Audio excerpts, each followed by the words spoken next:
Aqui no estúdio a gente conversa agora com um especialista em direito eleitoral, advogado e professor, Fábio Andrade. Fábio, você foi inclusive ontem o advogado de defesa do vice-prefeito Luiz Antônio, mas já era esperada a cassação, né?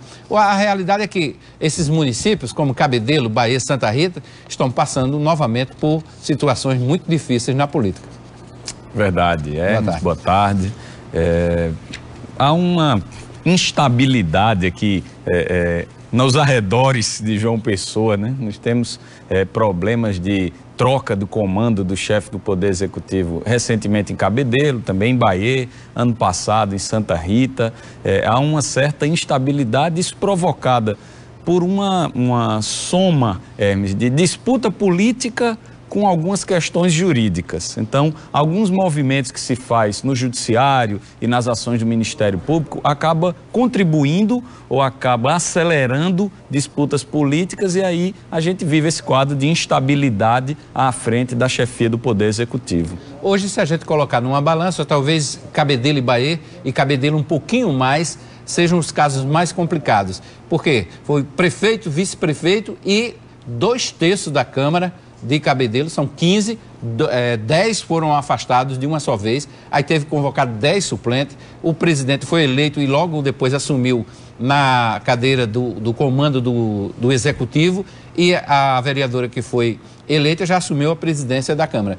E tudo isso pode voltar à situação anterior se a Justiça resolver conceder habeas corpus aos acusados. Isso, certamente, Hermes, a situação de Cabedelo foi uma situação muito atípica, uma situação muito complicada. Para você ter uma ideia, Cabedelo passou a terça-feira sem comando no Executivo. A terça próxima passada, com a prisão do prefeito, o afastamento do vice e a prisão do presidente da Câmara, Cabedelo ficou acéfala. Não tinha prefeito, não tinha vice, não tinha substituto legal. Então, um município da Paraíba, um município do Brasil, passou um dia sem comando. Somente na quarta-feira, ontem, é que restabeleceu-se esse comando, com a posse dos suplentes, a eleição do presidente, como você disse, que automaticamente já assumiu a prefeitura, e a eleição da vice-presidente, que automaticamente assumiu a Câmara. Com um agravante, que é o fato que você coloca.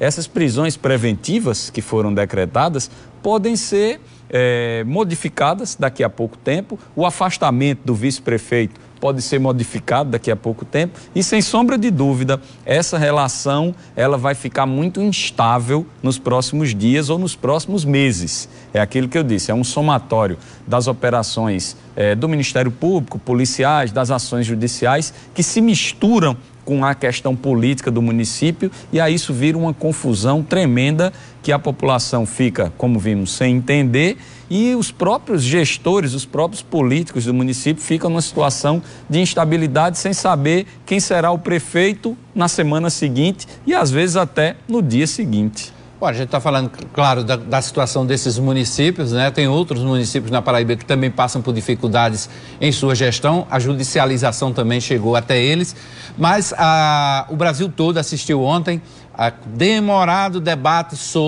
que avançou inclusive até a madrugada, sobre o pedido de habeas corpus do ex-presidente Lula. Por 6-5, o Supremo Tribunal Federal confirmou a negativa ao habeas corpus, negou o recurso do ex-presidente. O que é que pode acontecer aqui, legalmente falando, sem entrar no mérito dessa questão, mas pela lei, o que é que ainda pode, como é que o Lula pode recorrer dessa decisão, que prazo teria a Justiça para decretar a execução dessa pena? Veja bem, Hermes, é preciso fazer um rápido retrospecto aí, para que isso fique claro para todos os telespectadores. Lula foi condenado na primeira instância pelo juiz Sérgio Moro, recorreu da decisão, foi condenado pelo Tribunal Regional Federal. Então ele tem a chamada condenação em segunda instância. Esta condenação em segunda instância, de acordo com a jurisprudência atual do Supremo Tribunal Federal, isso antes do habeas corpus de ontem, a jurisprudência firmada em 2016, já permitiria que ele fosse preso. Então o que é que ele fez? Para não ser preso, ele impetrou um habeas corpus no STJ. O STJ negou esse habeas corpus, disse que não era o momento ainda de estabelecer lá essa discussão. E dessa decisão ele entrou com outro habeas corpus para o Supremo. É esse habeas corpus que foi julgado ontem. Começou a ser julgado há 15 dias atrás e concluiu ontem, mantendo, pelo mesmo placar de 6-5, a jurisprudência do Supremo firmada em 2016. Com esta decisão, o que é que resta ainda a Lula? O processo lá do TRF ainda está lá. Ele entrou com os embargos de declaração, foram julgados, foi rejeitado já. Agora, o que é que resta a Lula? Restará a Lula recorrer ao STJ, através de um recurso especial, e nesse interregno aí entre o recurso chegar ao STJ, ser apreciado, ele já poderá ser preso, porque inclusive o TRF já determinou essa prisão, que estava sustada aguardando a decisão de ontem do Supremo Tribunal Federal. Ok, a gente vai conversar ainda sobre isso no próximo bloco. Vamos ao último intervalo do Correio Debate e você vai ver em seguida, deputados estaduais aproveitam a reta final da janela e mudam de partido. A gente volta rapidinho.